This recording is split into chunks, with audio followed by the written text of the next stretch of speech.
रहीम रब्बी यस्सिर वला तुयस्सिर व तम्मिमिल खैर। अस्सलाम वालेकुम students, I am Munirul Haque, your mathematics teacher. Welcome to success coaching academy. आज के इस लेसन में हम क्लास 9 का थ्योरम 13.4 प्रूव करेंगे और ये चैप्टर नंबर 13 का लास्ट थ्योरम है।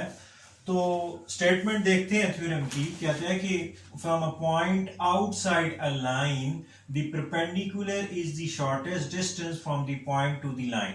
अब ये जो मैंने रेड मार्कर से लिखा हुआ है ये आपके पास गिवन है। कहते हैं from a point outside A line. आपके पास एक लाइन गिवन है और एक पॉइंट गिवन है जो आउटसाइड दी लाइन है। तो ये देखिए मेरे पास ये लाइन ए बी है। अब ये आपके पास लाइन ए बी है। तो याद रखें line is a straight path which extend endlessly in both direction. ये एरो ये शो कर रहे हैं कि इस तरफ से भी आप इसको बढ़ा सकते हैं और इस तरफ भी बढ़ा सकते हैं। अब मेरे पास एक लाइन गिवन है और एक पॉइंट जो है वो आउटसाइड द लाइन, ये पॉइंट ले लें पॉइंट सी। ठीक है, तो अब गिवन मेरे पास क्या है? गिवन मेरे पास ये है, गिवन मेरे पास क्या है? A line A B, a line A B. ठीक है, और आपके पास C is a point, C is a point outside the line. ठीक है, outside the line, C is the point outside the line. C जो पॉइंट है outside the line है। अब आगे देखते हैं और क्या गिवन है आपके पास। The perpendicular is the shortest distance from the point to the line. तो कहते हैं कि आप ये प्रूव करें जो परपेंडिकुलर है, ये मेरे पास देखें, मेरे पास जो सी डी है ये परपेंडिकुलर है। अब सी डी क्यों परपेंडिकुलर है? मैंने आपको वर्किंग रूल में ये बताया कि दो लाइंस परपेंडिकुलर होती हैं जब वो एक दूसरे को राइट एंगल पे इंटरसेक्ट करें। यहाँ पे ये जो एंगल बन रहा है ये 90 डिग्री का बन रहा है। तो कहते हैं आप ये प्रूव करें ये जो परपेंडिकुलर है C D line A B पे, ये शॉर्टेस्ट डिस्टेंस है from the point C to the line A B. यानी आप पॉइंट सी से लाइन ए बी पे आना चाहते हो, जो सबसे शॉर्टेस्ट डिस्टेंस है, शॉर्ट शॉर्टर शॉर्टेस्ट, सबसे जो स्मॉलेस्ट डिस्टेंस है, जो शॉर्टेस्ट डिस्टेंस है वो ये होगा कि आप परपेंडिकुलर डिस्टेंस जो होगा वो शॉर्टेस्ट डिस्टेंस होगा। यानी आप सी से नीचे सीधा बिल्कुल डी पॉइंट पे आ जाएं। यानी जो परपेंडिकुलर डिस्टेंस है ये शॉर्टेस्ट डिस्टेंस है, ये आपने प्रूव करना है। तो अब हमारे पास गिवन में ये भी है कि ये जो सी डी है, लाइन सेगमेंट सी डी, ये परपेंडिकुलर है ए बी के। अब हमने प्रूव क्या करना है? प्रूव हमने ये करना है to prove CD is the shortest distance from the point, यानी CD जो perpendicular distance है, तो हमने प्रूव ये करना है CD is the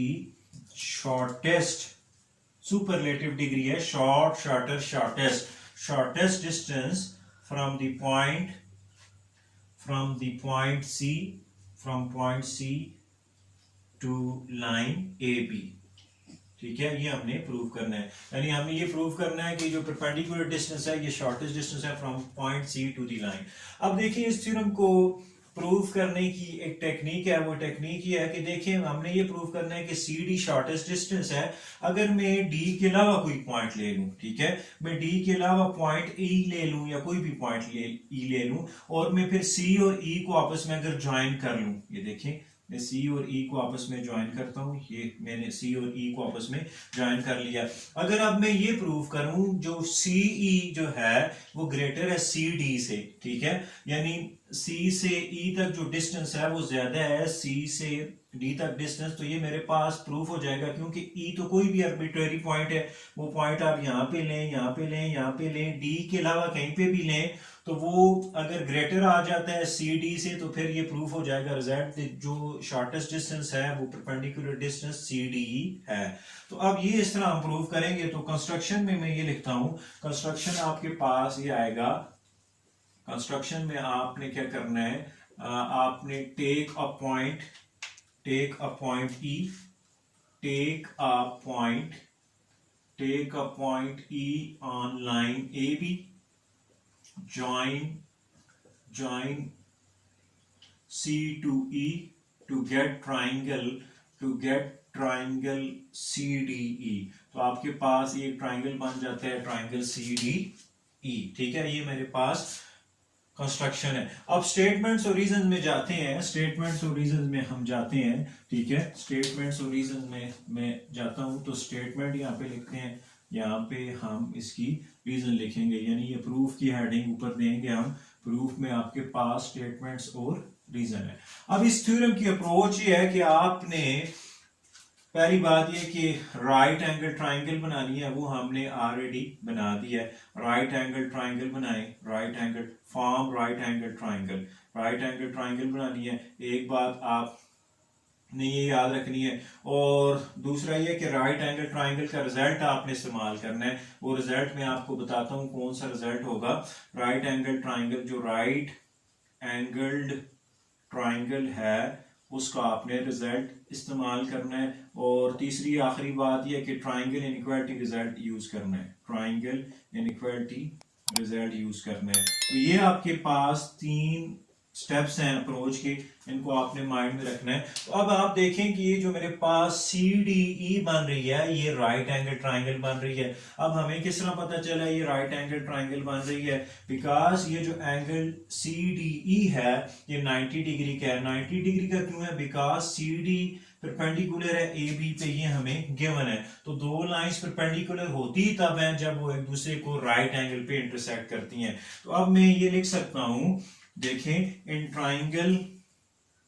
triangle CDE, measurement of angle CDE is equal to 90 degree. तो इसकी आप रीजन ये लिखेंगे क्यों 90 डिग्री? बिकॉज CD जो है वो परपेंडिकुलर है AB पे।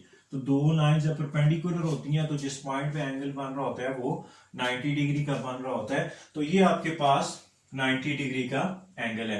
तो अब देखें, ये राइट एंगल ट्राइंगल हमने बना दी, और राइट एंगल ट्राइंगल का एक एंगल 90 डिग्री का वो भी लिख दिया। अब दूसरा मैंने लिखा हुआ है कि राइट एंगल ट्राइंगल का रिजल्ट इस्तेमाल करें। अब देखें, ये अगर 90 डिग्री का है तो याद रखें ट्राइंगल में सिर्फ और सिर्फ एक ही एंगल 90 डिग्री का हो सकता है।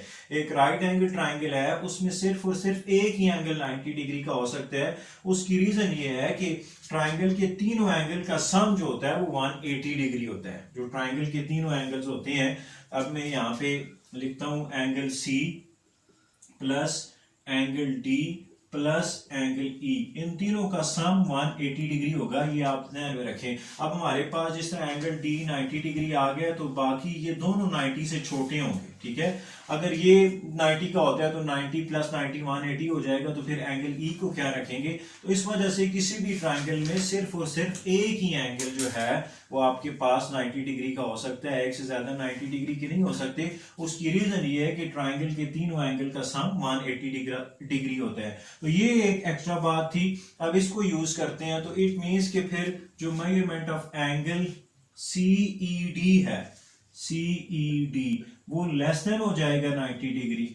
अगर ये 90 डिग्री का है तो ये 90 डिग्री से छोटा हो जाएगा, ठीक है। अब जिस पॉइंट पे एंगल बन रहा होता है उसको दरमियान में लिखते हैं। ये देखिए, CDE से मुराद ये वाला एंगल है और CED से मुराद ये वाला एंगल है, ये वाला एंगल आपके पास। तो इसकी रीजन क्या लिखेंगे? only one angle can be a right angle in a right angle triangle, in a right angled triangle। right angle triangle में सिर्फ एक ही एंगल राइट एंगल होता है। तो ये राइट एंगल ट्राइंगल रिजल्ट है जो मैंने आपको कहा था कि ये यूज करना है। अब आप देखें 1 और 2 से, आप ये देखें कि 1 और 2 से आप ये बात लिख सकते हो। इसको मैं इरेज कर देता हूं। तो ये देखें आपके पास, तो इसको आप देखें 1 और 2 से मैं ये लिख सकता हूं कि measurement of angle CED is less then measurement of angle CDE, ठीक है। ये आपको किस तरह पता चला? ये 1 और 2 से पता चला, फ्रॉम 1 एंड 2। अब देखिए, CDE 90 डिग्री का है और CED 90 से छोटा है, तो ये फिर ऑब्वियस है कि CED जो है वो छोटा होगा CDE से।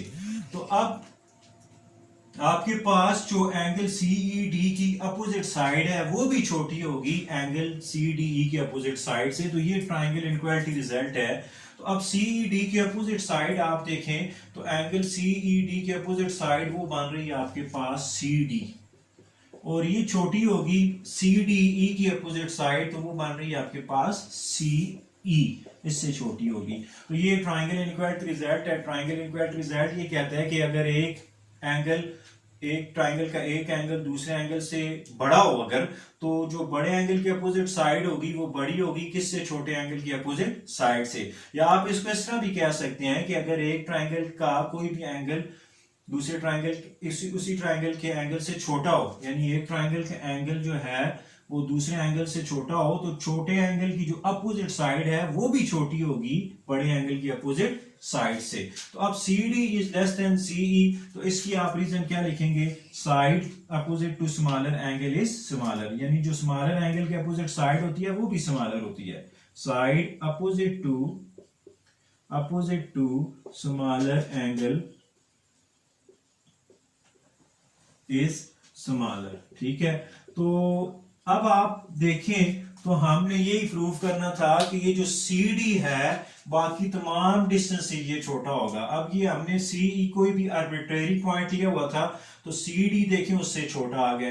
अगर ये पॉइंट E में इधर लेता हूं, ठीक है, फिर भी CD जो है वो छोटा आएगा CE से, यानी CE का डिस्टेंस कम, CD का डिस्टेंस कम होगा और CE का डिस्टेंस ज्यादा होगा। ये पॉइंट इधर लें D के अलावा कहीं भी लें तो CD इससे छोटा होगा। तो इट मींस इस इनइक्वालिटी से हमें ये पता चलता है कि CD is the shortest distance, ठीक है।